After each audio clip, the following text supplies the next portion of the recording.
Doctor Humayun صاحب، یہ آپ کا جو ورچوئل جلسہ تھا اس میں کئی ایسے وہ لوگ بھی شامل ہوئے جو ایکچولی انڈر گراؤنڈ تھے، وہ منظر عام کے اوپر آ گئے، وہ انہوں نے آ کے یہ ورچوئل جلسہ تو اٹینڈ کر لیا، لیکن سر کل کو جب الیکشن لڑنے کی باری آئے گی اس وقت تو ان لوگوں کو باہر نکلنا پڑے گا نا، جا کے اپنے نامینیشن پیپرز جمع کروانے کے لیے، یا اگر وہ چیلنج ہوتے ہیں تو اس کے لیے ان کو ذاتی طور پہ تو اپیئر ہونا پڑے گا، تب کیا کریں گے؟ تب تو ورچولی تو نہیں کام چلے گا۔ دیکھیں، اس پہ کمنٹ کرنے سے پہلے میں صرف ایک بات کرتا ہوں، اس میں کوئی شک نہیں کہ 9 مئی کا واقعہ نہیں ہونا چاہیے تھا، غلط ہوا، جس نے بھی کیا ان کو سزا ملنی چاہیے، ان پہ پروف کریں اور ان کو سزا دیں۔ We are totally with it, no second question asked. But اس کے ساتھ ساتھ مجھے ایک بات بتائیں، سپریم کورٹ کے اندر جا کے جس نے اٹیک کیا، سپریم کورٹ کے کورٹ نمبر 1 کے اندر جا کے جنہوں نے کیا، اس کے بارے میں کیا خیال ہے؟ کیا وہ سٹیٹ نہیں ہے؟ کیا جو 3 پلرز ہیں اس میں سے سپریم کورٹ سب سے اہم پلرز میں سے ایک نہیں ہے؟ دیکھیں، بات یہ ہو جاتی ہے، یہ ساری چیزیں بہت سارے ہر ایک نے غلط کام بہت سارے کیا۔ اچھا، بہت ساری چیزیں ایسی ہیں کہ اگر آپ سنگل ہینڈڈلی دیکھیں تو اس ملک کو جس ایک پولیٹیکل پارٹی یا ایک پولیٹیکل لیڈر نے سب سے زیادہ نقصان پہنچایا ہے تو وہ میاں محمد نواز شریف ہیں، سٹارٹنگ فرام 1993 کے جب انہوں نے کہا تھا کہ ہماری آرمی جو ہے وہ ہیروئن بیچ کے گزارا کرتی ہے، پھر ہماری آرمی جو ہے وہ انوالوڈ ہے ممبئی اٹیکس میں، پھر ہماری آرمی جو ہے وہ مجھے یہ کرنے نہیں دیتی اور جا کے بتا رہے، پھر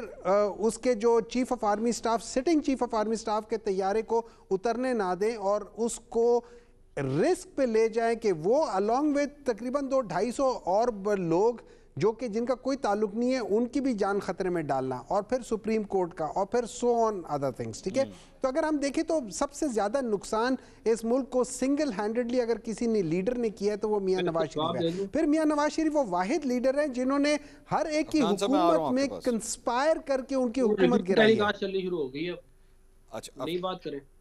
نہیں آپ افنان صاحب، میں نے تو بڑا موقع دیا آپ کو، آپ جواب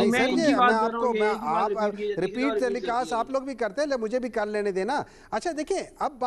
بات آ جاتی ہے جو آپ نے کہا ہے، جہاں تک مجھے علم ہے کہ میں جب اپنے پیپرز فائل کرتا ہوں I don't have to be there, اپنے خود ہونا میرا لازم نہیں ہے، میرا لائر میرے لیے کر سکتا ہے، لیکن اگر فرض کریں کسی وجہ سے نہیں ہوتا تو آپ کا کورنگ کینڈیڈیٹ ہوگا، وہ اس کو لے لے گا، وہ تو کوئی مسئلہ نہیں ہے۔ دیکھیں، ہمارے لیے یہ مسئلہ نہیں ہے کہ ہمارا کون جا کے وہ کانٹیسٹ کرے گا، ہمارے لیے سمپل سی بات یہ ہے کہ اس وقت جو ہمارے لیے سب سے بڑا مسئلہ یہ ہے وہ بائسزم ہے آف دی سسٹم۔ سسٹم اس وقت پاکستان تحریک انصاف کے خلاف ہے، ہمارے یہ بلے کے نشان کو یہ لوگ اس وقت سیبوٹاج کرنا چاہ رہے ہیں۔ لیکن میں ڈاکٹر صاحب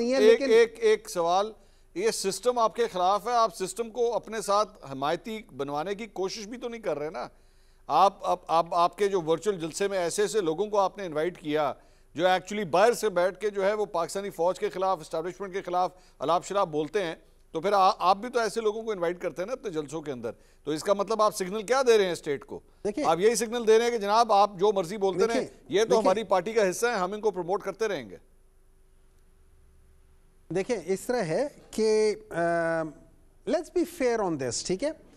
جس شخص نے سب سے زیادہ پاکستان آرمی کو both as an institution as an personal ناموں لے کر اور 4 سال میں جلسوں سے باہر اس میں خطاب کرتے ہوئے ایک بندے کا نام لے کر اور ان کو ریڈیکیول کرتے ہوئے اور ان کے اوپر کیا وہ کہتا ہے، آج وہ کیا کر رہا ہے اور اس کو کون لے کر آ رہا ہے اور کس طریقے سے کر رہا ہے، ٹھیک ہے؟ سو اگر آپ یہ ساری چیزیں کرتے ہیں تو ٹھیک ہے، آپ ہر ایک کے ساتھ کریں، میں بالکل مانتا ہوں۔ نمبر 2، اس جلسے میں کوئی ایسی بات نہیں ہوئی جس میں اسٹیٹ کے لحاظ سے تھے، اگر کوئی لوگ انڈر گراؤنڈ ہیں اور ان کے اوپر مطلب دے ور وانٹڈ لسٹ، تو وہ تو میاں نواز شریف صاحب بھی وانٹڈ لسٹ میں تھے۔